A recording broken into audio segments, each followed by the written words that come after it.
For full episodes as they air, listen to Rants Hollywood Talk on Stitcher, Apple Podcasts, and blogtalkradio.com/GrantsRants.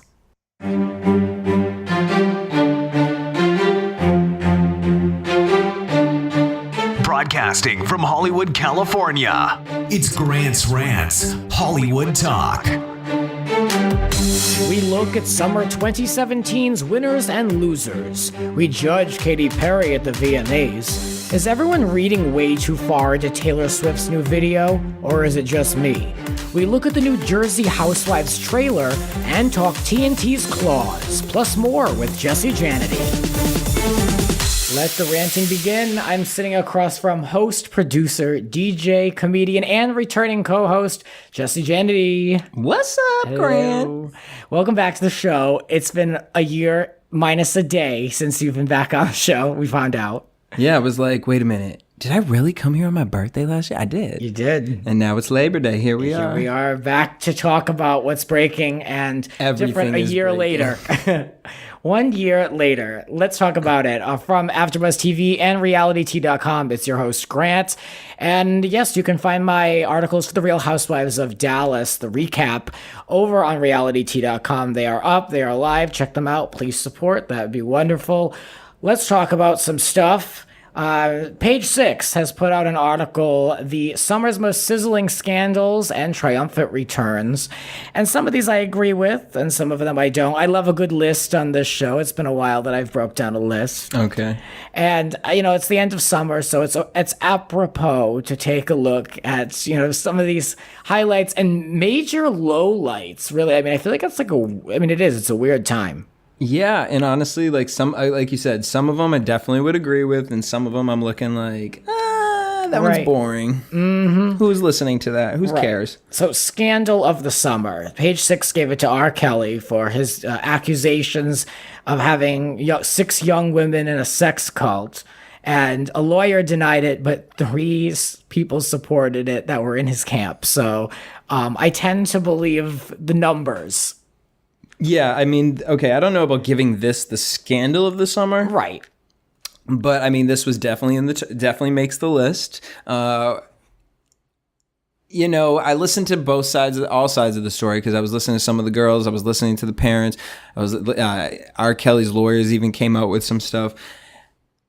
I think it's 2017 and we live in a generation of people do stuff that sometimes we just don't understand. And you know what? These girls legally were of age.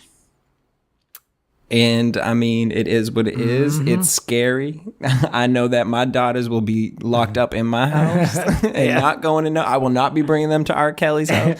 And I think that it's more about parents making sure you understand what you're encouraging your children to do. Because otherwise they'll be locked up. Looking like kidnapped Halle Berry.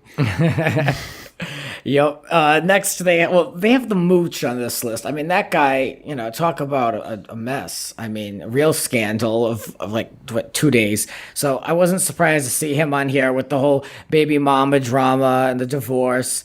Then they have the comeback of the summer, and they gave it to RHONJ because he had like a steroid scandal, and now he signed a big deal with ABC, and he's with J-Lo. But to me, on this show, the real comeback is Amanda Bynes. Oh, agreed. I mean, she's like... I needed one more thing from her, though. Like, don't get it twisted. That interview was like, what is happening? The whole interview, right? I mean, that was some low, I don't know what was going on. But I was here for it, and I was really mad because I was like, how they must be friends, because how is this platform getting this interview? Right. Bring Amanda to me, and we will get what really went down with Amanda. None of this, well... Yeah. Oh, she really didn't answer a thing. No. Supposedly now she's having wants to return to television, so this is why she's having a comeback. But nothing's broken since. She wants to act again. I guess she would do a comedy or a show about her. She said, but I mean that was a couple months ago. I don't see where these things are going. Paris Hilton's coming back with a reality show. Oh, really? Yep. And I'm trying to figure out if it's real estate based because she alluded it to being that something in real estate. She said she has real estate projects going on and she's making a return to TV, reality TV. So I was like, I would watch. I'll have to keep an eye on this. I was interested. Oh, I did not know that. So later, page 6, they did say that they were J-Rod was the summer's winner of just winning in summer, I guess, because they were together. I don't know. I'm not interested in that. Me couple. either. And the fact that they even put for Scandal of the Summer, the runner-up Mel B, like, I'm asleep. I didn't even acknowledge that. Right. Like, I want to acknowledge it because I want to just acknowledge the fact that why are you acknowledging it? Stop it. It happened. She got a divorce. I don't care. I don't care that she's arguing with Simon Cowell because I have to read the fucking I don't care. I know. I don't care anything about Simon Cowell, and especially American Idol, which we'll get to. Stars who had the worst summer ever. Usher for giving allegedly 8 women herpes. I agree with this. He definitely deserves that. He got worst summer of the year. Because I think that, when you're that big of a celebrity, it's like, I mean, make sure your stuff is in check and in order. But this is also people, it's 2017. If you got something, there's a pill for it, a shot for it, or something for it. It's okay. Yeah. But you have to tell people. You can't just be out here squirting green stuff out your penis. Damn. Ugh. See, to me, it was Kathy Griffin. I think she actually, Yeah, I think she had the worst summer ever. She had tour dates taken away from her. She lost her deal with Squatty Potty. She's no longer friends with Anderson Cooper. And, it's all from her own doing. I mean, I get it, but she still lost like a big majority of her career that she built. And now she's doing this international tour and she's selling, apparently, according to her social media, they're selling really fast, but it's all like Melbourne and at least London, she's smart enough to think that. Instead of being depressed and out here and trying to cover it up, it's like, all right, bye bitches. I'll be back when Trump's out of office. I guess, yeah. She's going to make the money somewhere else, I guess. But I agree. Where I think they messed up on this list is the Blac Chyna. That, to me, was Scandal of the Summer for me. Okay. Because I gagged. Just their whole relationship was okay. Are we really going to go with this? Why not? The Kardashian girls, we let them go with whoever. So I was like, you know what? Maybe this can change around. But Blac Chyna, girl, she had the come up of the summer, I think. Because she got the Kardashian name.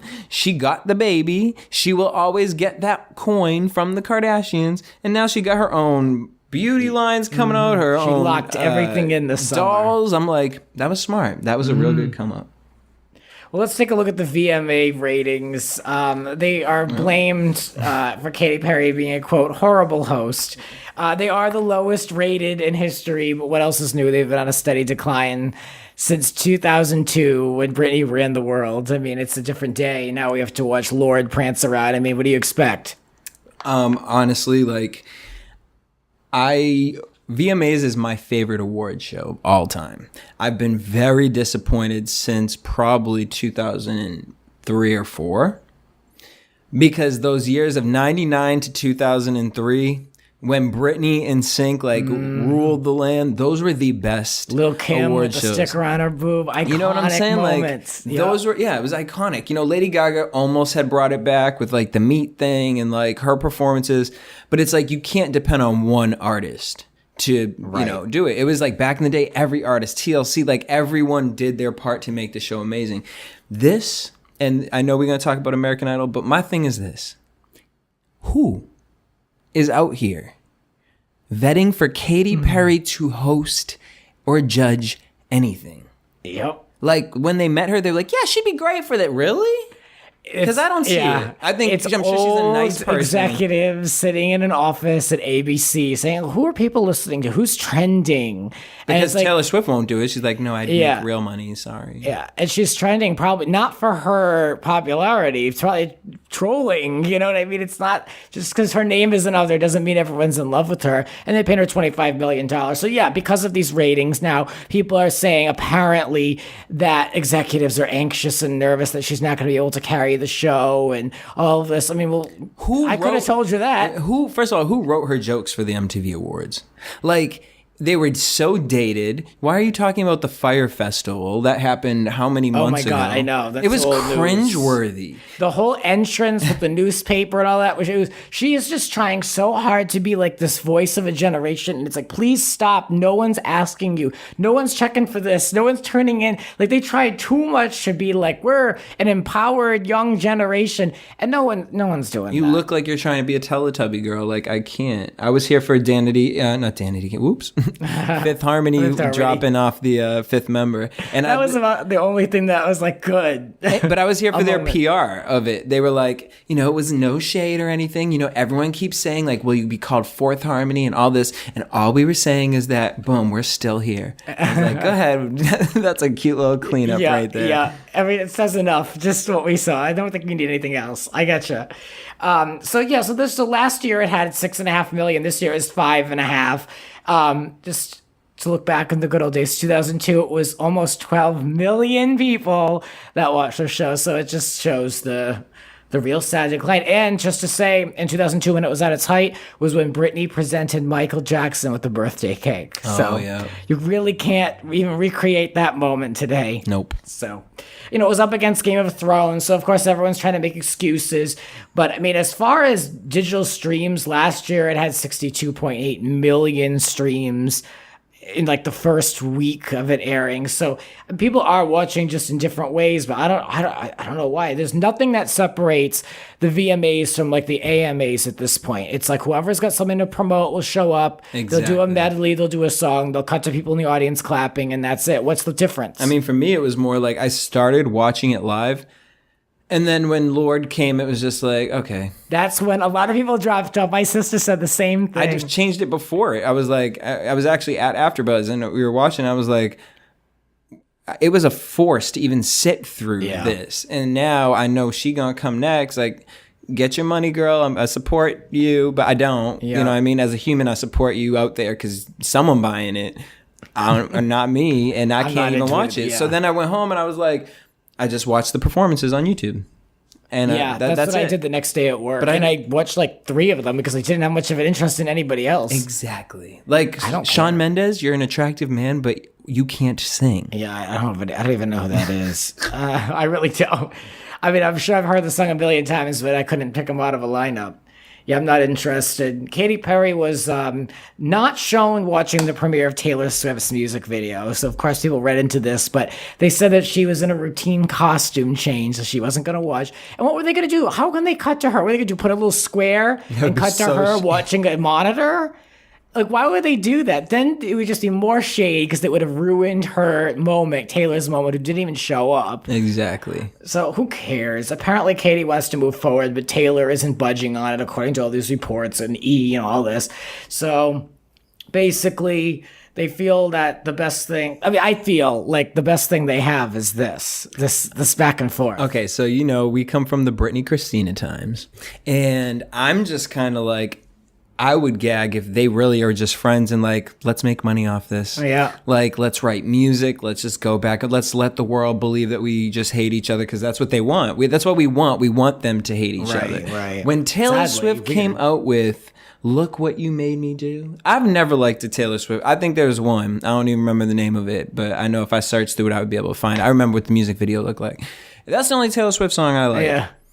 But when this song came out, and when Katy did the Swish Swish one, I was actually more of a Katy fan at first with like her first 2 albums. When she came out with the Swish Swish song, I was like, this is low-key trash, but I'm singing to it because I liked Nicki Minaj's part. But like the lyrics, I'm like, why are we talking about a shellfish, a sheep? Like, you're really singing these lyrics. Like, okay. And when Taylor came out with Look What You Made Me Do, I was just like, this is a song. Like, this song will be around. It will just always be around. It's written well. It's written so well. It's catchy. But what is it about? Like, I've been listening to this song. I know some of the words. Personally, I feel like it is one. Everyone's trying to make it into like, oh, she's coming for Kanye. She's coming for all these people. Yeah. I think it's, in general, just a hater. But I think she actually had Katy Perry 100% in mind. Like, girl, look, you know what? Everyone wants to sit up here and say, because here's my thing with Taylor Swift. Everyone always makes her out to be like this, like, oh, she puts this goody two-shoe act on, but in real life, she's a bitch. I'm like, well, well, then I'm a bitch. Because when I'm on camera, I have a personality, and I'm not gonna throw my moods on camera. Right. You know, you go on camera, you're here to present, you're here Totally. to be this, make people relax and get out of their minds. So that's what Taylor Swift does. She writes, she puts this, she becomes these characters where I feel like at the end she showed all the different Taylor Swifts. But what I think it was like, okay, everyone wants to say I'm like this little, like, you know, girl with the guitar and all this. No. All right, Katy, bitch, swish, swish. I'm going to show you a swish. I'm going to write a pop song that technically, because I do believe Taylor Swift has ghost written for Katy Perry before. And I feel like that was proof with this song, because this song is a Katy Perry song. Oh, I never thought Like, about really that way. think about the way that it is. It's very like, what's the dark horse, Katy Perry. So I feel like Taylor was like, all you bitches out here want to talk all this shit. Okay, I'm going to write a song. I'm going to write a song so good, it's going to be a pop song. I'm actually going to use a beat from one of the most famous songs in music. I'm going to re-bring it back. And then, because you guys want to think that I'm this skinny little, you know, girl with the guitar, no, I'm going to do a sexy video.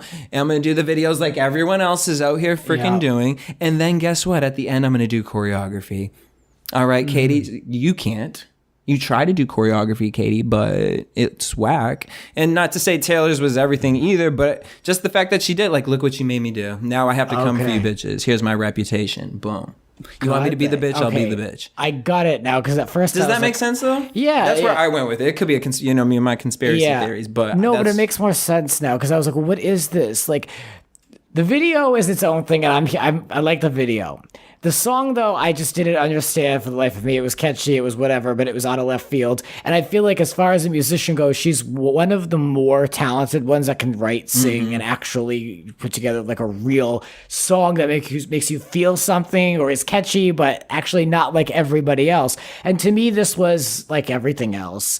And it just put her on the same level as like, meh. For me, like, okay, like anyone, this isn't a typical song that like someone would write for Britney, and Britney would put out in like her fourth track on the album. But I feel like, you notice the motorcycle part, I felt like there was little digs to every pop star. Like, I can be a pop star. If you guys want me to be a pop star, I can. Look what you made me. That's why it's like, I had to go into it with that thought, because I was just like, and everyone's like, why are you so obsessed with that? I'm like, because I genuinely think it's actually genius.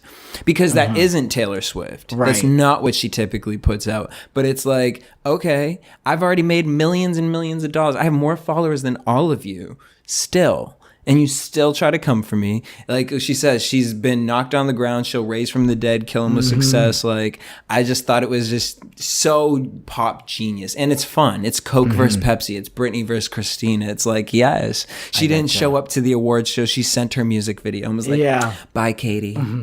But then the new song that she put out, she released, I'm like, well, what is this? We're still going in the same direction of cheap music. Yeah, I didn't really care for that. And I'm like, maybe I need to give it a full chance. Because, like, look what you made me do. It was instant. When I heard that, I was like, oh, this is ammo. This is like some good pop culture. I like the video, because the video speaks a lot more. Like, the song just went over my head. Yep. So to me, I just didn't translate. And I was like, oh, wait a minute. This girl's so much more musically better than this. Like, what is this as a piece? But as a statement, what you're saying, I totally understand. Because like Reputation, she deleted her whole Instagram.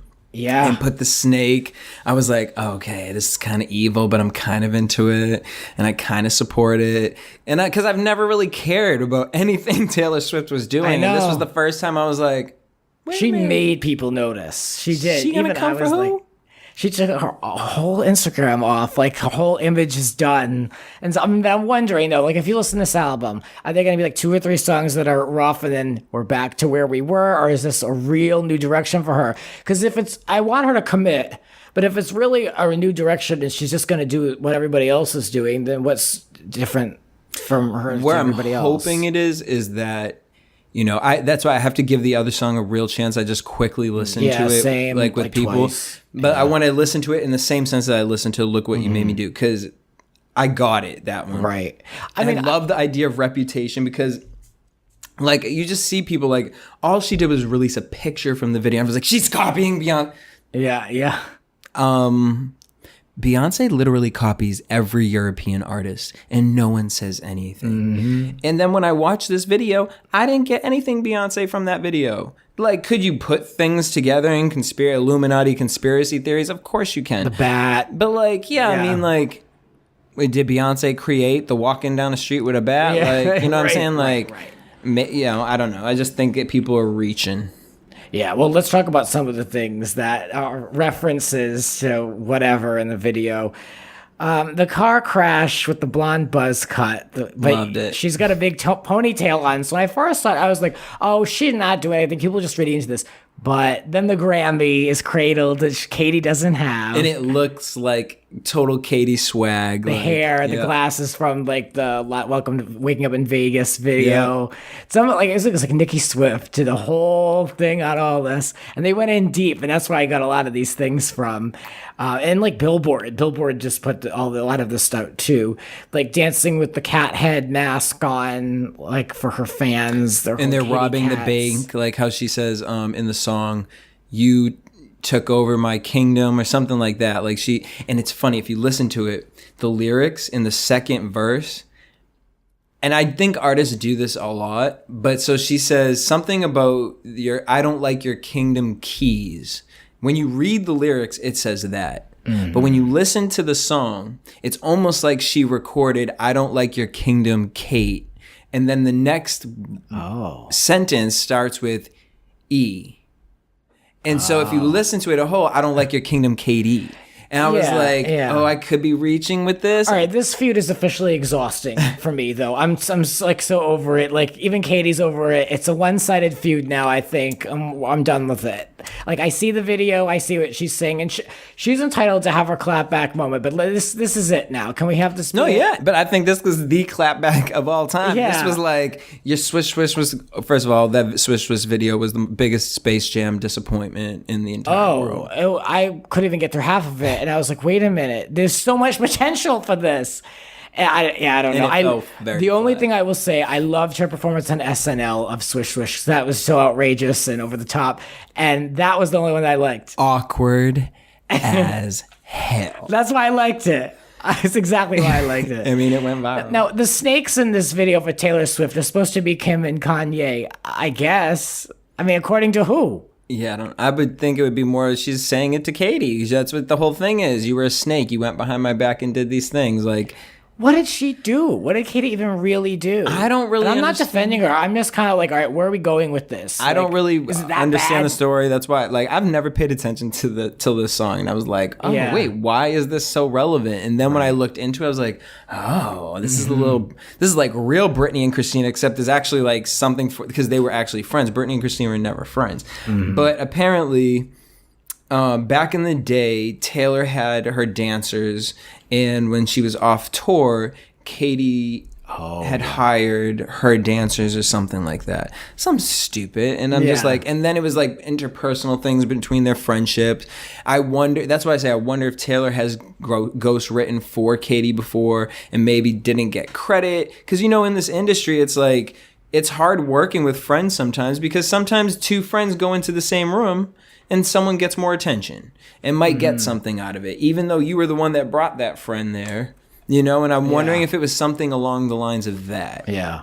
Why are there no interviews? I feel like someone needs to hash it out with Taylor and be like, let's talk about the video. Because Taylor Swift is building a lifelong brand. She won't be a Katy Perry. Taylor Swift to me is a Bruno Mars. Taylor Swift will always be in the industry for this specific reason. But why is she not doing interviews? Because why does she need to? Beyonce doesn't do interviews. Taylor Swift is always going to be Taylor Swift. Taylor Swift ain't worried. Taylor Swift knows who her friends are. Taylor Swift knows where her money's coming from. Whether she puts a music video out, she can write a song. She'll be like, what you want to talk about? And I think it's more about then she has the power. I think Taylor Swift is really smart. I think she knows she has the power to release, I don't need to do an interview. I can do a Ustream and you will all tune in and I'll give you the information that I want to give you. You know, and then when she does her big sit down, it's going to be like, oh my God, Taylor Swift's getting an interview. Right. It's kind of like when we look at Britney. It's like, I'm still waiting for the Britney interview. We've never received it. Yeah. But like the real one where someone sits her down and be like, girl. Her Oprah moment. Like, what drugs did they have you on? Right, like, did right. you know you were being played and used and taken advantage of? Like, that's the Britney interview I'm still waiting for. I But it's know. never going to happen I know. I've until you long bump into the abandoned street hope. and you have an iPhone. You're like, girl. I know. I've long abandoned hope on that. Yeah. I love talking music with you because you're all, you know, these feuds, you know, you can read right into it. Nerdy about it. Yeah. I mean, it just the video I really enjoyed because I watched it, it was like there's so many little things. You're I like kept Michael going Jackson with it. at first, like, yeah, I instant. kept following. So I caught it all, but as far as hearing the song, I'm like, I don't know what this is. Little interesting fact though. So they were talking about the bathtub with all the jewelry in it, and they're saying that that's about Kim being robbed in Paris. But that bathtub was actually filled with all real diamonds. Like, it was worth over like $300 million in that tub. God. I'm like, Damn. And they shared the dollar that was supposed to represent a dollar she made in a lawsuit with a local DJ who groped her or whatever. And they awarded her $1 in the suit. And so that's why there's $1 there. It's Really? supposed I to didn't show catch that that. it was worth more to her that she won than just money. okay. Who knows? This is all, you know, interpretation. I don't know, but But we're still talking about it. Yep. Taylor, you winning. Sorry, girl. so from a feud that won't end to a show that just seems to go on forever. I got a tweet from @CullenRost1, and he asks, @It's Grant's Rants, will you please react to the Real Housewives of New Jersey trailer on your podcast? And yes, let's talk about it. Pay attention, please. The Real Housewives of New Jersey is coming back October 4th to Bravo, and I'm going to be a little bit more excited about it because I just feel like I have to. The show is what it is. You know, in it probably the most what's the word? What's the correct word? I just want to make sure I'm saying this correctly. Anticlimactic. We'll use that word. Danielle was only on Real Housewives of New Jersey for 2 seasons, but the show has not recovered, in my opinion, since her exit. And I think they should have done a classic, like soap opera style promo of a real return of the OG villain. Instead, they've got this girl walking down the stairs and saying the bitch is back, and then them making jokes on a beach. There was such a threat there of this character coming back. Even up to the end of last season, they discussed it at the reunion, and they asked Siggy, they said, what would you do if she comes back? If a certain someone comes back, she's like, well, that's something we're going to have to deal with. So there was like all this like pent up anxiety about this return, and now it looks like they're all friends. I mean, honestly, it looks like Bravo was like, ladies, we gotta step it up. Everyone's a little washed out here, and and I ain't talking your wrinkles on the face. So what we need to do for ratings wise, because I mean, even looking at that, I'm like, Teresa looked even more bipolar than I've seen her based off that promo. I'm like, are you Drita now? Like, what's happening? Like, is this Mob Wives? Like, who's editing this? And that's the other thing. I really would love to like get involved with Bravo just to understand like the editing process between all the different Housewives shows. Because I wonder, like, is it the same people that do it? Do they have different teams? Like, who really? Because I feel like they're all edited differently. Well, the shows are edited differently because they're all different production companies. For the most, it's like 4 or 5 that do all the Housewives, so they are done differently. But as far as like the in-house promos, like the one on BravoTV.com, I tend to think that that's Bravo just- because they have the same rise and fall. It looks like fun for the first 40 seconds, then there's an emotional moment in the middle, Yeah. and then it just goes wild after that. So It's the very same. Buna Murray Bad Girls Club. Yep. Yeah, I know exactly what you're talking about. So, yeah, I mean, I want to be more excited about this show. I'm definitely going to look at it. I've waited forever for Danielle to return. But it's just, you know, they promised this wild, over-the-top trailer that's going to get everyone talking. I mean, are you going to be talking to anyone? You just saw the promo. I mean, are you I'm texting going to be anyone? forgetting about it as soon as I walk out. Like, my thing is, and maybe I'm biased because this year I've just kind of put reality TV to the side. You meet so many of these people and you just hear the production and the overproducing and how it affects them in real life that it's like, okay, I'm tired. Like, I'm tired trying to figure out who you are as a person in real life versus who I see on TV. And to be quite honest, I actually really don't care. And so I had to take a little break. Now I see that and I'm kind of like a little like sparked up, like, okay, well, Danielle come back. Let me just take a peek, you know? And so I feel myself getting the itch and the urge to go back and watch some stuff, but yeah, no, that trailer seemed very forced. It seems like those are probably all the peak moments. And then it's just going to be like, we're going to be disappointed because when we see those moments and then they probably get put out, the fires get put out right away. And we're like, this is what we've been here all season for? All 20, how many episodes? I'm very disappointed that Danielle is not a full-time cast member. She's just a friend of. And instead, they gave the other slot to this girl, Margaret, who is 50 years old with pigtails. And according to In Touch magazine, she should fit right in because she already owes $12 million after being sued in 2014. So someone else who doesn't have any money to spend but does anyway. So perfect. Right on in with the girls. Exactly. Like she's already has the same DNA as the rest of them. So yeah, I mean, the show returns October 4th, as I mentioned, and I'll be taking a look. But I just fear a long and drawn out season. I don't think this show needs to have the required 32 weeks or 28 weeks. I mean, let's just tell a succinct story in the normal amount of time with not a lot of filler. And honestly, I feel the same way about Atlanta. Like at this point, it's like the cast is so shaken up. It's not the same story. It's like, Bravo, like I know y'all want to make your money, but bring us back to... I go back to like all the Housewives are good for like the first three to four seasons, and then they fall off after that, and it's like we need a revamp. But don't revamp the cast, revamp what y'all are doing. I don't know. Like I would love. My goal for Bravo is to get like an ultimate housewife situation. Like all stars. Yep, and also send them somewhere on a trip, on a vacation, and let them stay a 7-night stay in Greece. And what happens with that? Because that's and they all know each other. Yeah. They all have been press or have heard something about someone. So it's not like it's five strangers. Nope. There's a lot of ego there. There's something to that.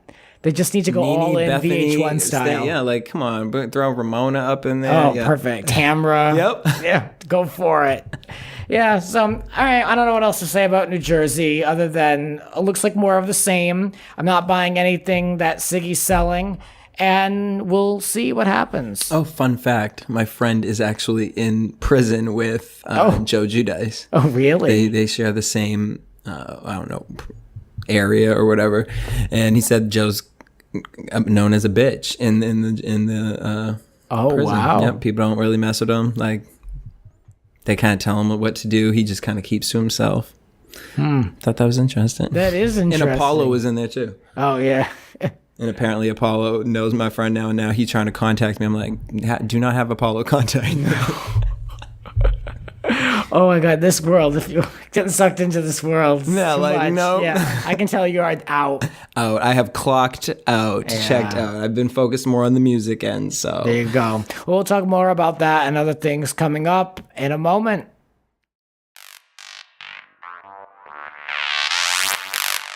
You're listening to Grant's Rants. Subscribe and spread the word. There are a lot more rants to come. Listen anytime on all major podcasting platforms. And now, back to the show. And we're back talking with Jesse Janedy all about TV and music and a lot Britney of things. Spears. Britney Spears during the break, yeah. Of course, she has to come up. Icon. Let's talk about a show that you covered at AfterBuzz, and a show that I've been dying to talk to somebody about, and I love the show Claws. It has since ended its first season, but it's coming back for a second. And look, there is... As of the time of recording this show, this is Labor Day weekend. There is zero on television right now. Like even YouTube, I go on and it's like Judge Judy clips. Like there's no one's coming out with anything. So if you're waiting for the new fall season and most shows come back the last week in September, you've got plenty of time to watch Claws. And it's everything. It's worth it. I'm not being paid to tell you this. This is a show that I've just been dying to talk to somebody about. My co-hosts since June have not watched it, and I've been really into it. it, banking episodes, but I finished it now. And for those who want to know what it is, it's described as a TNT show that follows the Florida nail salon owner Desna, played by Niecy Nash, who takes up money laundering for Dixie drug kingpin Uncle Daddy after being wooed by his nephew Roller. But she catches him hooking up with her employee Virginia, played by Karrueche Tran, who went over my head the entire time. And she shoots and presumably kills this guy, and it goes on, and it's soapy and dramatic and messy and ratchet and funny, and I really enjoyed this show so much. Now, what did you think of this? I loved it. I didn't know what it was a few weeks prior to, and my friend was like, "You have to cover this show at AfterBuzz and yada yada," and I was like, "Okay, I'm down. I support it." And every week it was just like, it was written so well. The cast was just put together so well. Karrueche blew my mind. Like, I did not know that was her. I don't know why, but it went over my head. And I feel like I'm like on this show. I feel like I'm so absent-minded on this show. Like I'm missing things. But I didn't know that was her. I really did. I thought she was just like some IG thought, like trying to just get the business endorsements. I didn't know she was an actress. Well, yeah, she has a couple movies on Netflix right now, which they were okay, but they were cute enough for it. And but she was great. Her character, not that her character was like anything, too deep, but I thought it was like the perfect thing to introduce her to the world of acting on television. And she pulled her weight. I mean, Niecy Nash was so impressive to me. I think that she made that character her own. She lived and breathed that character. And I didn't see Niecy Nash at all. I only saw this character of Desna, which is rare. So I love that. Carrie Preston was also in the show. And she's a really good actress. So to have Karrueche hold her own against those others was good for her. I love this show, and I really recommend people to look at it. It's a strong ensemble with a lot of people from, like, I recognized a lot of other people, and I was like, what do I know this person from? So I was pretty into that. And it ended season 1 with all the secrets being revealed, which was a good move from a writing perspective, because now you can go into season 2 and have all the fallout and all new stuff. So it's a good place to pick it up. I mean, honestly, like it was the perfect amount, especially for me, to leave reality TV and to find a show that had drama, had the comedy. It was just a great summer show for me. Yeah, it was a good summer show. And I can't wait for season 2. I think that they had no balls that were dropped. Mm-hmm. As crazy as they went, I think they hit every nail on the point, and I'm excited for season 2. Yeah, the finale wasn't as sharp as other episodes were, just in my opinion, I will say. But, I'm really excited. This show is really diverse if you think of all the character types, all the different people, not even necessarily just like races, but just the characters were, you have like a transvestite strip club as like a main set. I mean, and then that doesn't Uncle Daddy, change. and it's like he has like his little pet gay boy and all this stuff. Yeah. I'm like, okay. Dee Norris playing the total opposite role from Breaking Bad. Just complete, like, I don't even recognize him in this either. I'm like, this is just Uncle Daddy. These trashy Florida people. I loved it. Like even the Roller's funeral procession with the strippers. Yes, the best. I had to watch that twice. I was like, this is too much. And then the crazy woman with the pube hair, with the art pube hair. Oh my God, yeah. I hope they bring her back. That one was whacked out. So yeah, you can check that show out on demand over on TNT if you're looking for something to watch that's just fun. It's just a good summer watch. So let's talk to you and let's catch up a little bit more. Tell me more about Dash Radio. We were talking about it before we recorded, and I'm curious to know what the setup is and if you need a co-host. Well, as a guest, I'm not inviting myself on your show. Always looking for co-hosts. So yeah, I've been working a lot over at Dash Radio. I have a show on Fridays called Nostalgic Pop Radio, NPR Unfiltered. That kind of came across because it was me and a friend, Nicolette Sensei. She does AfterBuzz as well, and so we were just kind of thinking, like, we don't want to talk about real shit, like everything with Trump and just the whole political stuff. Everything was so serious, and we were like, what if we just do a show where we just throw it back to the good times, but we don't talk anything serious, no serious conversation. Like if you start getting emotional or any of that. Nope, we're going to drop the ball. You're out. And so I was like, yeah, you know what I mean? Like total opposite from NPR. And then we were like, ooh. NPR, what could that mean? Nostalgic pop radio, your favorite pop hits from back in the day. We bring them to today. We mix it with new artists. So we do that on Dash Radio. You guys can download the app, Dash Radio app. It's super easy. Find our shows. That one on Fridays is iCraft, which is T-Buzz from TLC's network. And yeah, that's from 5 to 7. And then I just started this new show with Tatiana Carrier called In the Tea. And so that we film on Tuesdays at 3 p.m. Pacific Coast time. And you guys can check that out on Dash, but also streaming live on Twitch. So we're really excited. Yeah. And Amazon Prime coming soon. So that's great. That one is just fun conversation. We talk about everything there. We do relationship advice. We bring in celebrity coaches. We bring in celebrities. And then at the end, we have a live performance. So there's a visual and also an audio aspect to it. Are you producing all of that as well? Helping out, yeah. It sounds like a lot to coordinate, especially having a live performance show. NPR, I'm fully working behind it as far as like producing, hosting, and all that. What's nice about In the Tea is it was kind of just more presented as a DJing opportunity, and then it turned into like I Love You and why don't you just be a co-host? Yeah. And so it's nice to finally just be treated, because everything I do, I always produce it. Mm-hmm. I'm always a part of, my hands are in it. And I still do. I help with booking the, musical artists and stuff like that. But that's so easy for me to pull out of my bag. So it's been a nice little treat to just kind of show up and not have to be the actual host. Yeah. And just kind of let someone else take the reins and nice. Sit back a little bit. And you learn a lot too, because it's like to watch someone else be in that position, especially she's been doing this for so long. It's kind of like, it helps me kind of, grind, sharpen my swords. Yeah. A little bit. So you're taking a little bit of a step back from reality TV. So it sounds like you're going more to music. Yeah. Well, not really. I think music's always been my like passion, and I lost it a little bit because I got so into like producing and focusing all of my energy into everything else. Last time we talked, I had a podcast idea because it was kind of it's been about a year that I've been in this kind of transition. So I have this podcast called Mood Swings, and I was going to release it and all this stuff. And the idea of it has changed so many times that I was like, okay, we got to put it on a back burner right now, because I was working on this other project called Jesse's House.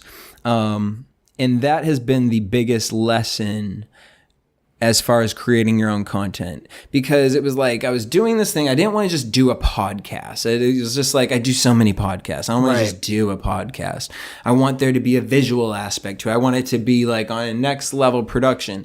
So I had this idea for Jesse's House, which was what I call a reality talk show adventure. It took me about 4 to 5 different times and days and setup days and crew calls to actually film something, because we would film it and then it wouldn't really look the right way, or I'd work with one director and it was like, oh, you don't understand what I'm talking about. What were you doing, like a pilot, or are you doing multiple? Well, so originally shorts? The idea was to get it to figure out so that I could record it on a weekly basis. Yeah. But when we finally got it to the way I wanted it and I watched it back, I was like, oh, we just filmed a sitcom. And which I was impressed with myself, like, whoa, this was kind of really cool. Now I have this footage of a, like, basically sitcom. So, but it's very expensive and it's hard to do that on a weekly basis. So we shot a pilot that I'm now happy with. We get animation artists working on it, because that, like, I have this whole thing where these little characters come out of my head and they talk to me, kind of like a good and bad little characters. Which will also tie into the Mood Swing podcast. So everything I do, I want it to be attached. I want it to be connected in some way. And so it was just kind of like, it wasn't time for Mood Swings. But it wasn't time for me to put anything out. It was time for Jesse to sit down on his own and really put the work in and say, okay, what do you really want and what do you want to create? What's your vision? And that has been the whole past year. Now with Mood Swings, I have this tendency of overthinking a lot, and I definitely did that with Mood Swings. I'm glad I waited because what I was going to put out for Mood Swings would have just taken me to doing something different. And now it's kind of like, okay, you don't have to kill yourself in everything. There can be a simplicity, in your life. And Mood Swings. Imagine that. I know. I'm trying to convince myself of that myself every day. So Mood Swings is definitely that for me. And I'm excited. I don't have a date. That's my other thing. I'm not putting no dates out until it's already in the RSS feed, ready to go. I've learned that. So right now, my biggest focus is the stuff over at Dash right now, as far as what I'm putting out. And then I also do, I say I'm against reality TV, but I still do Reality Check every Sunday over at Black Hollywood Live, which is one of my favorite shows to do because it's me and Ashley Gray, and we both can't stand reality TV, and that's our point of view of reality TV. So we just kind of swipe through all the topics and rant about it. Yeah, I know a little something about that on the show. Yeah, I really. So that's what's coming up is the Mood Swings podcast. What are we expecting with that? Like, what exactly are you analyzing? It's very Joe Rogan-ish. In the sense of like that rawness. It's, I wanted it to be this like, at first, originally it was going to be this whole situation with the therapists and celebrities. And I'm like, overproducing, Jesse, stop. You produce everything. Don't produce this one. So it was like, okay.